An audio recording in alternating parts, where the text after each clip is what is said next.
Hey, fellow YouTubers. I am back with another brief walkthrough, a playthrough of an underrated gem that was exclusive to the Genesis / Mega Drive, a little something known as Vectorman. Sound effects, music, done. I'm gonna have those on. I don't know anyone who would prefer to play through a silent game. Well, unless by chance, well, obviously the music's awful. You might want to turn that off. Sound effects might be painful, but still, it's weird to have those an option when you could just, when for the most part, you could just mute the TV. Gonna change the buttons here. There are 3 different difficulties. Alas, I'm gonna have to go lame. I'm gonna have to be lame playing through this because I don't trust myself playing through this legitimately on the harder difficulties.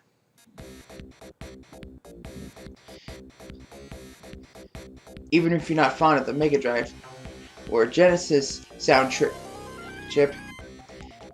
it really has some kick-ass tunes, some awesome sound effects. Absolutely no reason you want to turn them off. It's 2049, and Earth's cities, forests, and ice caps are fouled with toxic sludge. Humanity has escaped to the stars, leaving mechanical Orbots to clean up. One powerful Orbot, Rester, oversees the cleanup through a planet-wide comnet. Tragedy strikes when air attendants connect a salvaged nuclear bomb to Rester's master control circuits. Warhead spawn, and it looks like he's not someone you want to F with. And he stands for tyranny, hatred, and oppression. By Warhead's decree, Earth is forged into an instrument of death for returning humans. Vectorman lands his space barge after delivering a load of sludge to the sun. Unhindered by evil mind control, he will not rest until Warhead is defeated and the Earth is again free. And that is the story.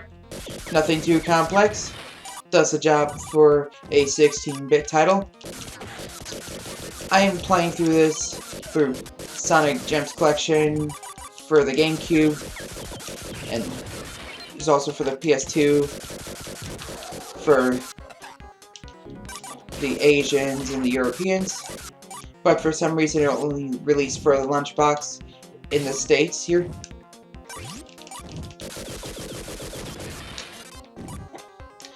Those other versions also contained Streets of Rage 1 through 2 and Bonanza Brothers. That latter one, no one really knows about, and I'm seriously dying here. That's ridiculous. This is the first freaking level, and on the easiest difficulty. There is no excuse for that. You gotta be cautious here. Here's one awesome gimmick to this franchise. Well, franchise as in there's only been 2 games.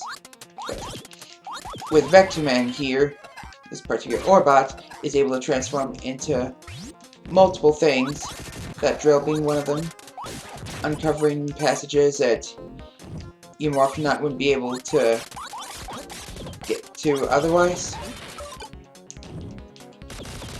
And here's another upgrade, Rapid Fire. Just simply hold down the attack button, whatever it is. It has to be B, it absolutely has to. It can't be reversed like in Mega Man Anniversary Collection. A must be for jump, B must be for attack. Okay. I must not take this rapid fire upgrade for granted, for it's not as if you're gonna keep it for the rest of the game, even if you don't die. It is timed, like with many upgrades in this game. Yeps. You also have jets to be able to damage your enemies, and actually does a lot more damage in shooting them. So if you're good with timing jumping, if you're an expert with platformers, I do recommend using it for certain enemies.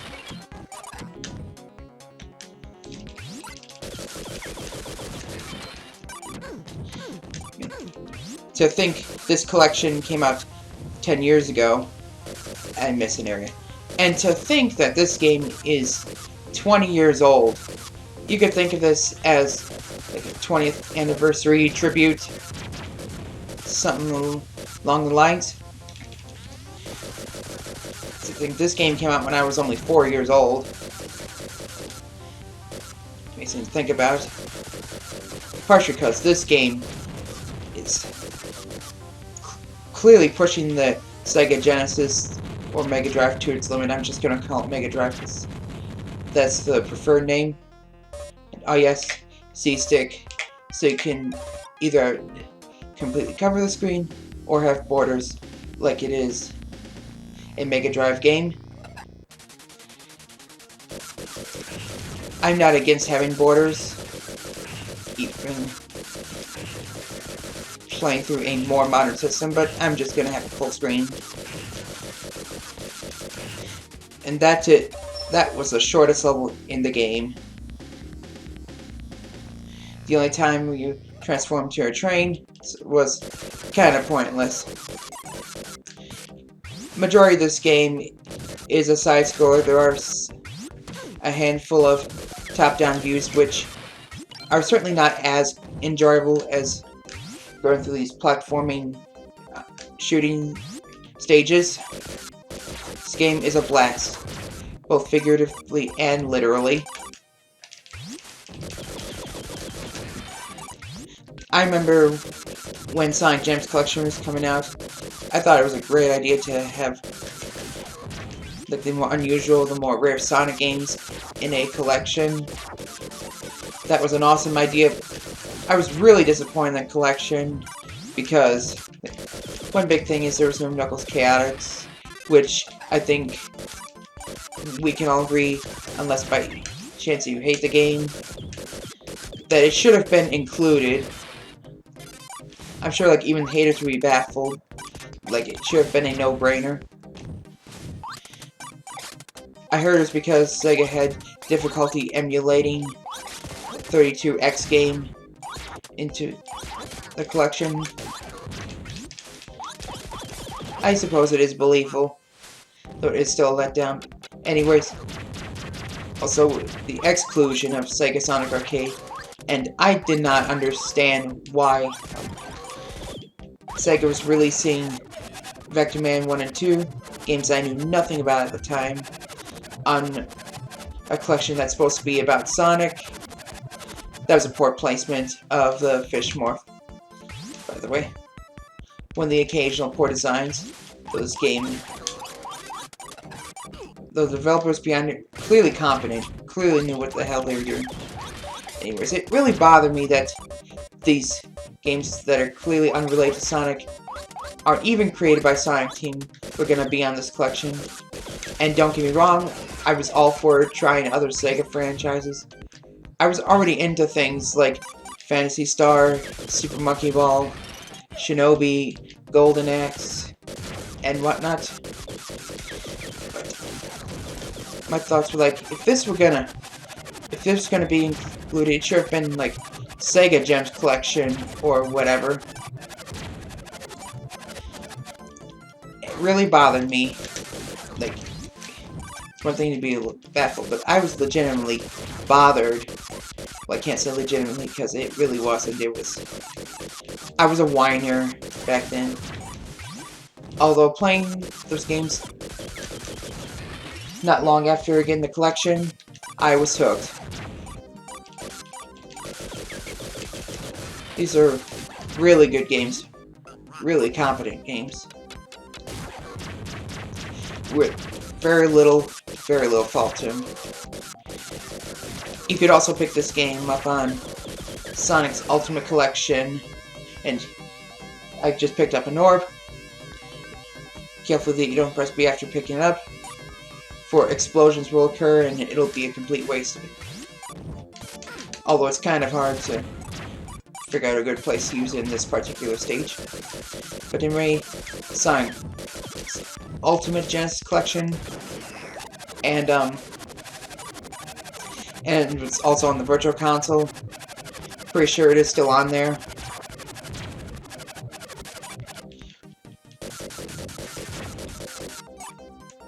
So, you can still easily pick up this game if you own a GameCube, 360, or PS3, or a Wii. So if you're into shooting games like myself, these are absolute must-plays. These are at least close to being AAA games. Killer apps for a 16-bit system that was dying back then.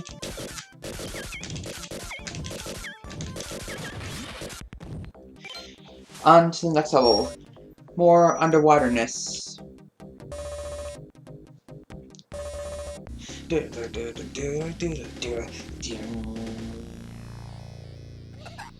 Such kick-ass music. I cannot explain enough. I cannot even begin to explain how awesome this music is. But yeah, if you own one of those consoles, be sure to pick this game up. You probably will not regret it. These underwater levels are not too bad. I actually kind of like them. And I am like one of the majority of gamers that don't care for underwater levels. But this and the last one are pretty okay. This one especially. It does have slower paced gameplay, but by no means is it unplayable or controls poorly or whatever. You're not like swimming, at least not for the most part.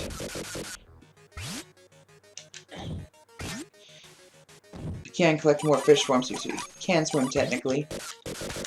But you get what I'm saying here. It still feels like Vectorman. It's not like one of those top-down shooters where the gameplay changes, which does add variety, but just isn't as fun as these side-scrolling stages.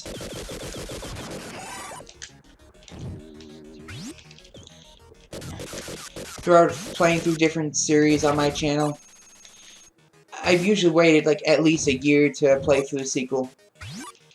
Like, it took me 5 whopping years to get through Rayman 2 after playing through the first game.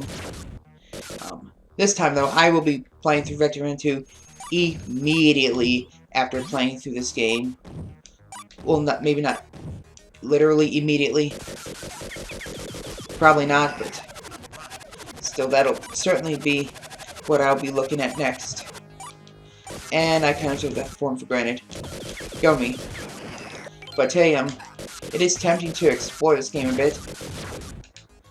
As you saw, by no means am I gonna 100% these.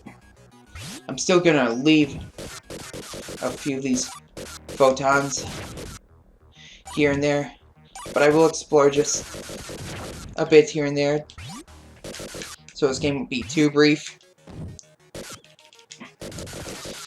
There are 16 levels in this game. It is a reasonably lengthy game. Not too short, not too long. Look, if you choose the other 2 difficulties,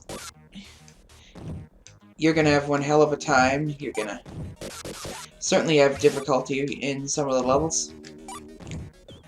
I've never been able to, as I think I've stated, play through even Wicked without having to use like what are pretty much save states. So you can save the game data from wherever you left off, and you could just load from there whenever you wish. Not even if you like fail that file. But it wouldn't feel right for me. I am not usually like that.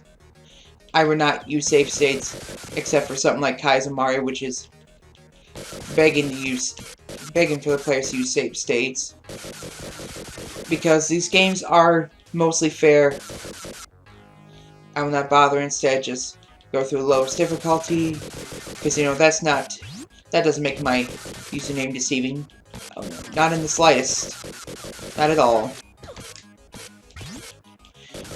Strangely enough, though, most of the bosses in this game are pretty easy, despite having to go through some difficult levels.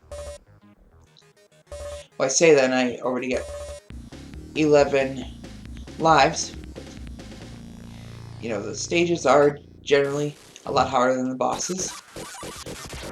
Not that the bosses you face at the end of the level are complete wimps either, but, you know, going through an Arctic level now.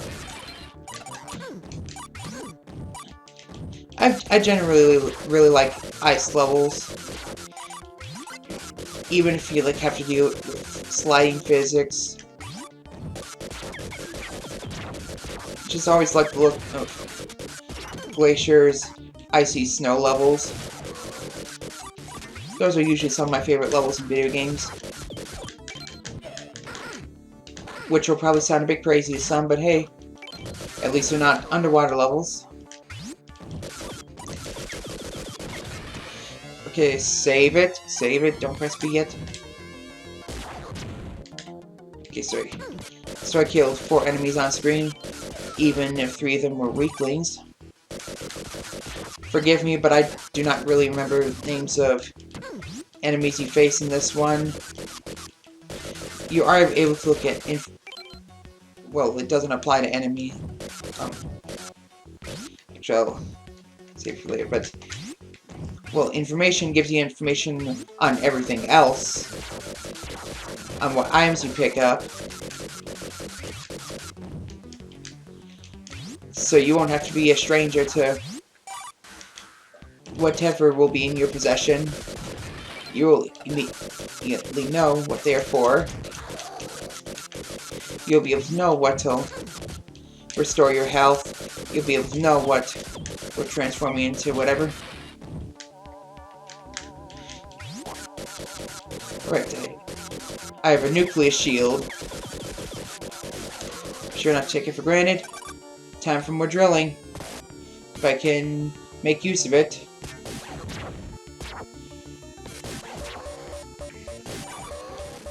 And the satellite has a barrier around it. You need to find... I forgot what it's called. Destroy it. So you can destroy the satellite, or what's called the receiver in this one. And you will play a bonus level. I really don't know if I'm gonna bother through any of the bonus levels or not. I mean, if I can, as I'm finishing through the game, great, but if not, I don't really care enough to show them off. There are cheats on the other hand that I will show off after playing through the main game. It'll take like an hour and all, so it's debatable if it's gonna be on the brief Let's Plays or not. Just keep shooting it and stay facing in one direction. Not too hard to have to deal with whatsoever. Yipes, yipes, yipes, yipes. You're no match against this Orbot.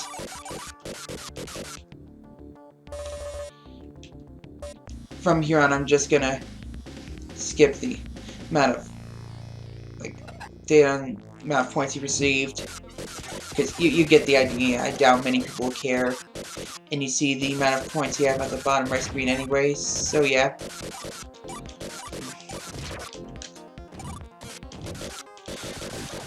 Here's a pretty okay-ish level. Not one of my favorites, but it's not something I dislike either.